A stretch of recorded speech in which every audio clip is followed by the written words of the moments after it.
Değerli izləyicilər, videonu bəyənib kanala abunə olun ki, hər kəs son xəbərlərdən anında məlumatlansın.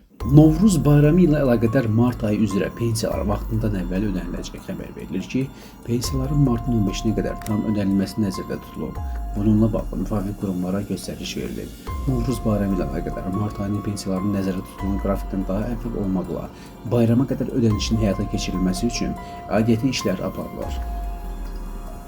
General-leytenant Orucəli Hacıyev və general-leytenant Etibar Mirzəyev Fövqəladə Hallar Nazirliyinin müavini vəzifəsindən azad ediliblər. Xəbər verilir ki, bu barədə məlumat Fövqəladə Hallar Nazirliyinin rəsmi saytında dərc edilib. Belə ki, Orucəli Hacıyev və Etibar Mirzəyevin adları Nazirliyin rəsmi internet səhifəsindəki rəhbərlik bölməsindən silinib. Xəbər yenilənəcək.